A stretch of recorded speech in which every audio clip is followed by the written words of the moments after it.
वो जिन्होंने रब पाया अपने जीवन में, वो अपने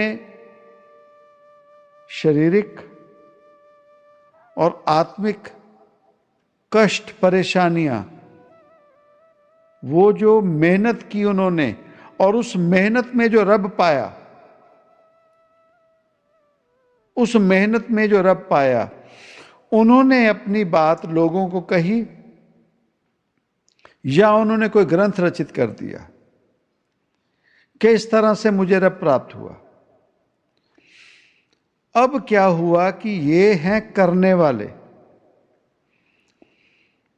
और हम तक वो बातें कैसे पहुंची जो सिर्फ कहने वाले थे। उन्होंने ग्रंथ उठा लिए, किसी महापुरुष के जीवन की कथा पढ़ ली, कहानी पढ़ ली, और फिर लोगों को आवाज देनी शुरू किया, लोगों को बुलाना शुरू किया, आओ मैं आपको रब के बारे में बताऊं, रब पाना सिखाऊं। और वो अपने जीवन की व्यथा, अपने जीवन की कहानी, अपने जीवन का दुख तकलीफ नहीं समझा रहा, बता रहा। वो किसी और महापुरुष के जीवन की बात बड़े ड्रामेटिक वे में, बहुत बना सवार कर लोगों को बातें सुना रहा है, और लोग उसके पीछे लग गए। उसी तरह से जो खुद कंसीव नहीं किया, बेबी डिलीवरी कभी नहीं हुई, बच्चे को, संतान को जन्म नहीं दिया, और उसे जीव पूछ ले कि तू इतनी बढ़िया जो बातें बता रही है, तेरी कितनी संतान है, तेरी संतान है? वो कोई नहीं पूछेगा। कारण बातों का स्वाद इतना बढ़िया हमें लगने लगा, कानों का रस। हम डिटेल्ड गहराई में जाने की चाह नहीं रखते। उसी तरह से रब में, किसी महापुरुष ने रब पाया, अब कथावाचक जो हैं, कहानियां सुनाने वाले, उस महापुरुष की जीवन की गाथाएं सुना सुनाकर जीवों को अपने पीछे लगा लेंगे, अपने पीछे लगा लेंगे। कोई उनसे पूछे कि आप जिनकी गाथा सुना रहे हो, उन्होंने तो माना रब पाया, आपने पाया? अगर आपने पाया, आप अपनी सच्चाई बताएं, आपने कैसे पाया? आपने कैसे पाया? जिस विद्यालय में, स्कूल में जहर बनाना सिखाया जाता है, वहां से भी जीव जहर बनाना सीख लेते हैं। जहर बनाना। तो वो जो रब के घर बने हुए हैं आज दुनिया में,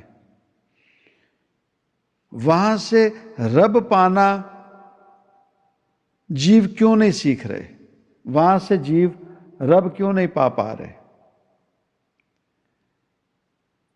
रब क्यों नहीं पा रहे?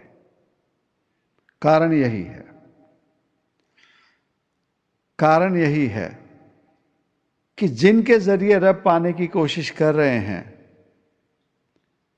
या खुद वो दुख तकलीफ सहें, संतान को जन्म कैसे दिया जाए, वो जीव पहले जाने अपने शरीर में। फिर उसे किसी पढ़ाई की जरूरत नहीं पड़ेगी, किसी से शिक्षा लेने की जरूरत नहीं पड़ेगी। संतान को जन्म दिया, अब उस दौरान 9 महीने उस मां ने पहले महीने में क्या परेशानी सही, उसे किसी को बताने की या सीखने की जरूरत ही नहीं, कारण वो प्रैक्टिकली उसके शरीर पर हो रहा है। दूसरा महीना, तीसरा महीना, और वो उस दिन जिस दिन संतान को जन्म दिया, वो समय कितनी पीड़ा, दुख तकलीफ सही, उसे कहीं से पढ़ने की जरूरत नहीं है, किसी से सीखने की जरूरत नहीं है।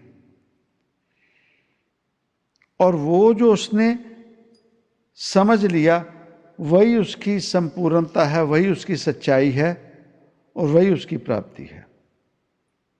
अब वो दुनिया में कह सकती है, वो बता सकती है अपना एक्सपीरियंस कि ऐसे ऐसे हो रहा है ना, हाँ ऐसे होता है। पर अध्यात्म में हम ये बातें नहीं सुनेंगे, धर्म के मामले में हम ये बातें नहीं।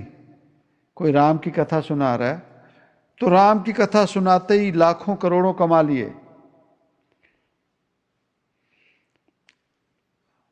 पर ना उन्हें राम के संग जोड़ सके और ना ही राम को उनके संग जोड़ सके। बीच में आप ही।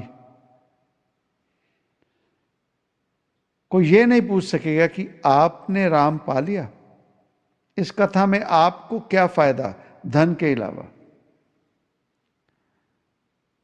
गुरुजनों की धर्म के नाम पर कहानियां कथाएं सुना सुनाकर वो जो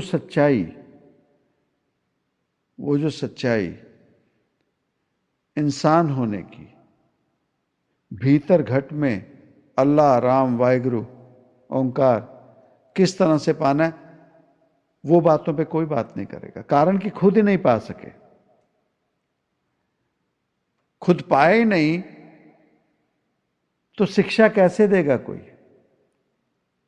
और जो शिक्षा दे रहे हैं, हां वो वहां से बात सुन ली, वहां से सुन ली, खुद संतान को जन्म नहीं दे पाए, खुद संतान को जन्म नहीं दिया। और मूल क्या हुआ, जैसे माता पिता और संतान में अंत तक कला कलेश रहा, वो बात नहीं समझ आई। गुरुजनों में और विद्यार्थियों में वो कला रही, वो बात नहीं समझ सके। उसी तरह से इस जीवात्मा की उस ओंकार से, परमात्मा से कला कलेश रह गया।